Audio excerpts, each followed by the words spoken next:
Good evening, my sly Cyclotosaurus. Thank you for all your support. We made it to 1,000 subscribers. I can't believe it. I really appreciate everything. Thank you so much.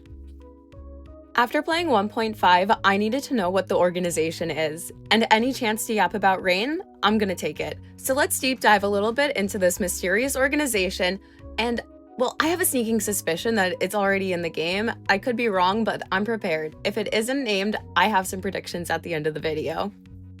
When we're first introduced to the organization, we see Evelyn's stream of consciousness and all of her problem solving. She needs to figure out what's on that transmitter, what the intel is, so she contacts one of the people she used to work with at the organization. When her and Rain are discussing it, it's written in all lowercase. But when Hobson is accusing Evelyn of working for Fugue, which she is, it's capitalized as if that is the name of the organization. I don't think it is. I think that it's more important that Evelyn and Rain are saying it like an alias for the company they used to work for. And at the end, it's unclear if Odium bought out the contract with Fugue and the organization, or just Evelyn's contract with the organization. Like, does she work for the spy company still, like the intelligence company, or does she work for Odium? We don't know. It's pretty ambiguous, so they could do whatever they want with that plotline. But I love Rain, not Evelyn, and I want her to be playable. This is a major turning point for her playability status.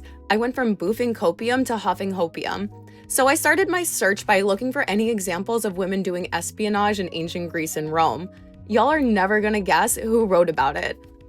Our man, Plutarch. He's such a Chad for this. He wrote about how women are smart and capable, he discussed his experiences having women as friends, and he advocated for women to be treated with respect.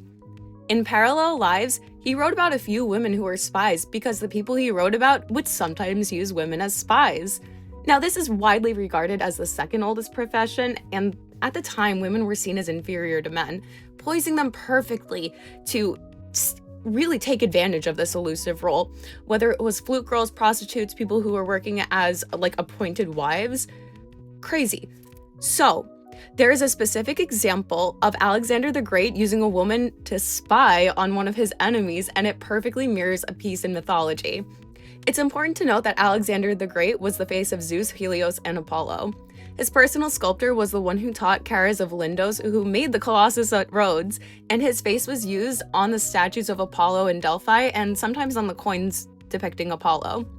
So here's the tea. This guy, Philotas, was talking shit about Alexander, so he had drop-dead gorgeous Antigone, Loki seduced Philotas, to get the inside scoop. She would listen to her boo just to turn around and tell Alexander what he said. For the Greek mythology nerds, you know exactly what I'm gonna say next. The Titan goddess baddie Metis also did this type of espionage during the Titan Wars. Bonkers.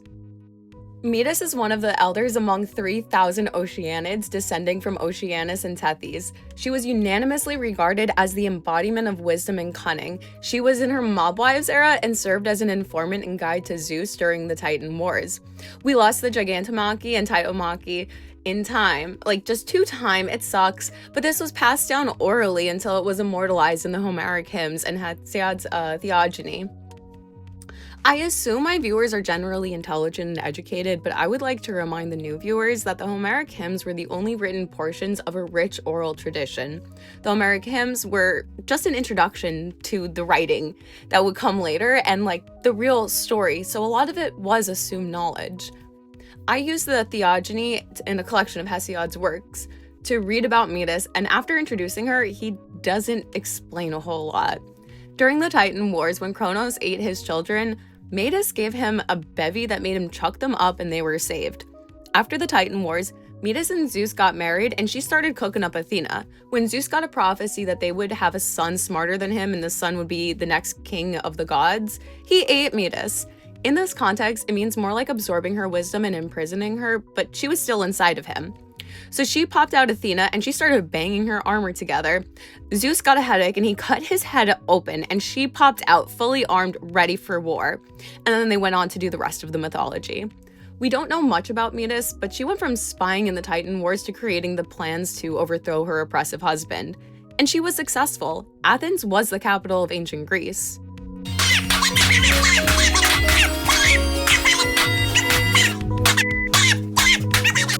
So I'm pretty sure the organization is Metis Intelligence and Metis Comprehensive School because of this. We see them in ZZZ, but they're just intelligent bots on Internet most of the time.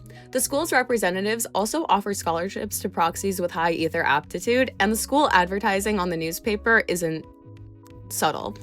Metis has 2 children in the mythology, and in some of them, there's 3 children. Metis Intelligence has 3 bots, but only 2 of them post on Internet. This mirrors some versions of the mythology where Metis has 2 very different children, and the versions where she has 3 children but one of them doesn't survive are difficult to find high-quality text for. But it feels like the lack of posts from Metis Intelligence Bot 2 could be inspired by those texts. Metis Intelligence being the espionage organization is the most logical conclusion for me.